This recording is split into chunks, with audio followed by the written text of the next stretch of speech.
मेरा नाम पूजा है।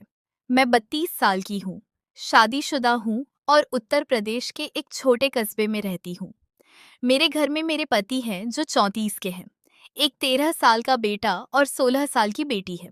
मेरे पति की फैक्ट्री में नौकरी है, लेकिन पिछले 4 साल से कमर दर्द की वजह से वह ज्यादा देर खड़े नहीं रह पाते और रात को नींद भी ठीक से नहीं आती। मैं आज भी लोग जो कहते हैं वैसी ही लगती हूँ जैसे पहले लगती थी। पड़ोस की आंटियां अक्सर मेरी तारीफ में कहती हैं कि मैं बरसों पहले वाली हेमा मालिनी जैसी दिखती हूँ और यह सुनकर मन थोड़ा गुदगुदाता है। बात उस दिन की है जब मैं अपने ननिहाल में अपने मामा की पोती की शादी में बच्चों के साथ पहुंची थी। ननिहाल हमेशा से मेरा सबसे प्यारा ठिकाना रहा है। शादी की रौनक में पूरा घर गूंज रहा था। मेहमानों की आवाजें, हंसी जाक और तैयारी का शोर हर तरफ फैला हुआ था। शादी से एक दिन पहले शाम को मुझे तैयार होने के लिए बाथरूम चाहिए था। नीचे वाले सब बाथरूम में कोई ना कोई लगा हुआ था। मजबूरन मुझे ऊपर छत वाले बाथरूम की तरफ जाना पड़ा। पहुंचते ही देखा दरवाजा अंदर से बंद है। मैंने आवाज लगाई, कौन है भाई? जवाब मिला, भाभी मैं रोहन हूँ, बस 2 मिनट। रोहन मेरा ममेरा भाई है, मामा का लड़का, 26 साल का जवान सा जो शहर में बैंक की नौकरी करता है। थोड़ी देर बाद रोहन ने दरवाजा खोला। वो तौलिया लपेटे हुए था और बाल गीले थे। जैसे ही वह बाहर कदम रखा, उसका पैर फिसला और वह जोर से गिर पड़ा। गिरते वक्त वह शर्म से लाल हो गया और तौलिया थोड़ा ढीला पड़ गया।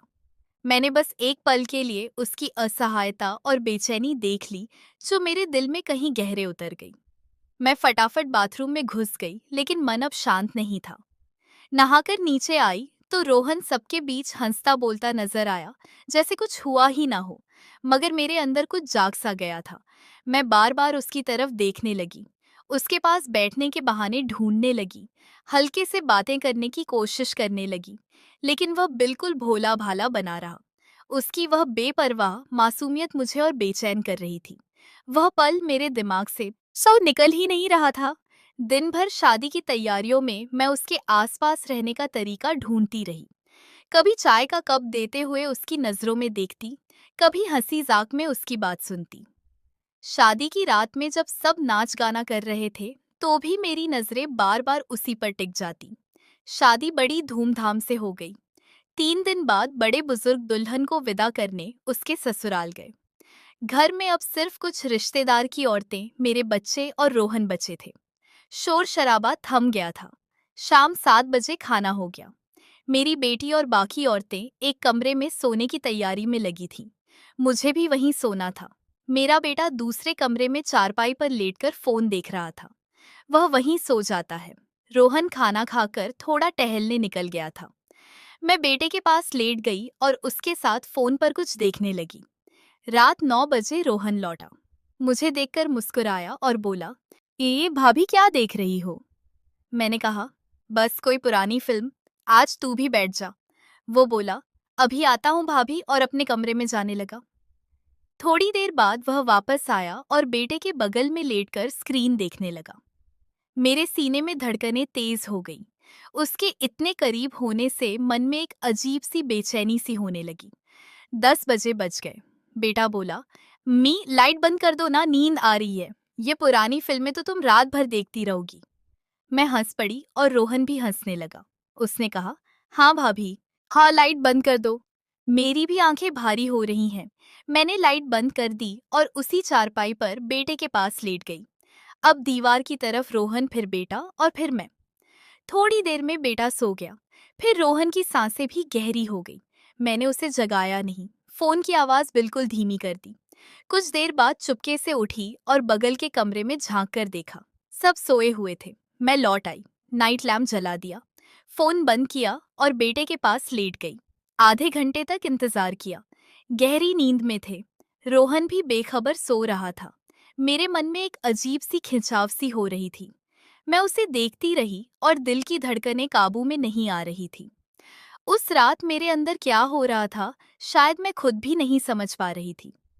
लेकिन एक अकेलापन मुझे खींच रहा था, जो पिछले सालों में पति की बीमारी की वजह से बढ़ गया था। घर में सन्नाटा था। नाइट लैम्प की पीली रोशनी कमरे में एक नरम सा माहौल बना रही थी। मेरा मन काबू से बाहर था। रोहन गहरी नींद में था। उसकी सांसें नियमित चल रही थी। बेटा पास में सो रहा था और बगल वाले कमरे में बाकी सब भी सोए थे। मैं लेटी थी लेकिन नींद कहाँ थी। कई कि रोहन का चेहरा, वो सादगी और वह अनजाना पल बार बार याद आ रहा था। मैंने धीरे से करवट ली और उसे देखा। लैम्प की रोशनी में उसका चेहरा नरम लग रहा था। मन में बेचैनी बढ़ रही थी। मैं जानती थी यह गलत है। मैं शादीशुदा हूँ, 2 बच्चों की माँ हूँ और रोहन मेरा भाई है।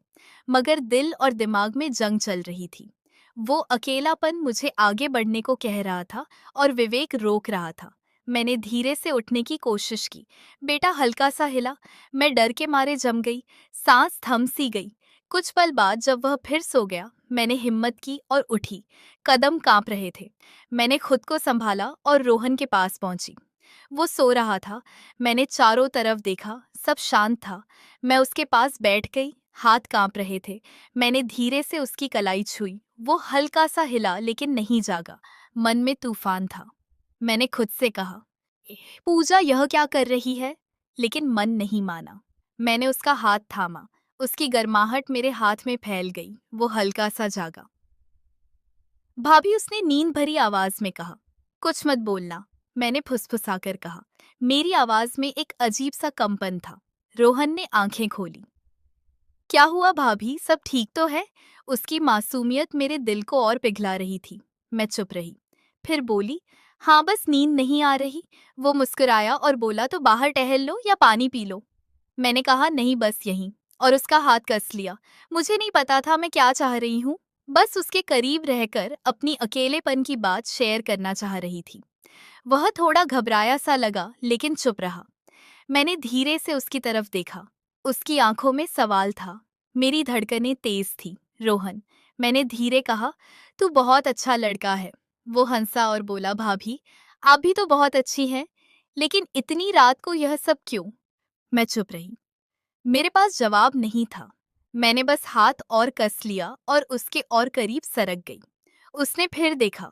इस बार आंखों में डर और हैरानी थी। भाभी यह ठीक नहीं है, उसने धीरे कहा और हाथ छुड़ाने की कोशिश की। वह शब्द मेरे लिए बिजली की तरह थे। मैं रुक गई। चेहरे पर शर्म और डर छा गया। मुझे माफ कर दे रोहन, मैंने हड़बड़ाकर कहा। मुझे नहीं पता मैं क्या कर रही थी। रोहन चुपचाप उठा और अपने कमरे में चला गया। मैं वहीं बैठी रही। आंसू बह रहे थे। मैं खुद को कोस रही थी। पूजा, तूने क्या कर दिया? सब कुछ खतरे में डाल दिया। उस रात नींद नहीं आई। सुबह तक मैं उसी उलझन में रही। रोहन ने अगले दिन सामान्य बात की जैसे कुछ हुआ ही ना हो। लेकिन मेरे मन पर बोझ था। मैं जानती थी गलती हुई है और यह बोझ जिंदगी भर रहेगा। दोस्तों, कैसी लगी आज की कहानी? कमेंट में अपनी राय जरूर बताएं।